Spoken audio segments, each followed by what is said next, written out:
Je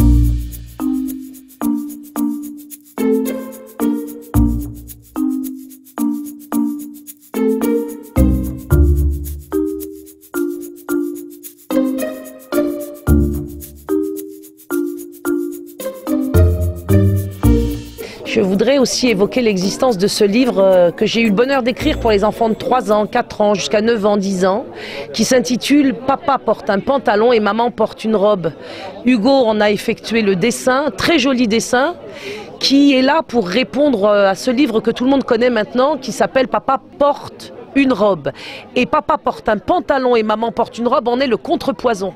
La littérature jeunesse, depuis quelques mois, voire quelques années, nous ne nous en étions pas rendu compte, est très influencée, plus que jamais maintenant, par l'idéologie du genre et par l'influence LGBT qui voudrait nous laisser croire qu'un garçon peut être une petite fille un garçon, que toutes les orientations sexuelles, comme ils les appellent, sont bonnes à prendre et à considérer.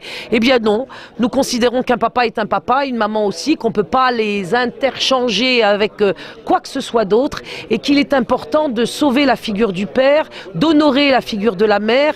Et c'est un livre qui à la fois est là pour défendre le père et la mère, pour défendre l'homme et la femme.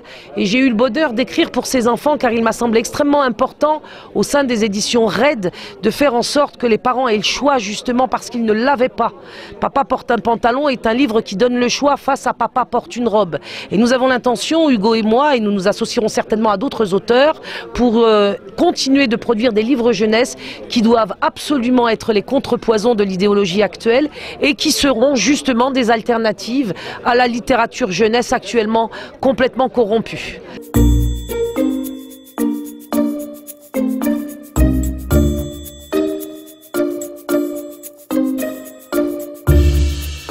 Je suis Hugo le dessinateur. J'ai été honoré de pouvoir offrir mes talents artistiques à Farida. C'était une évidence pour moi. Je pense que on va dire, les dons que nous offre Dieu artistiquement sont on va dire, proportionnellement équivalents aux devoirs qui nous incombent. Donc c'était évidemment ce que je devais faire, c'est-à-dire être dans comme elle le dit souvent, la mère des batailles, protéger les enfants. C'est la plus petite cellule familiale.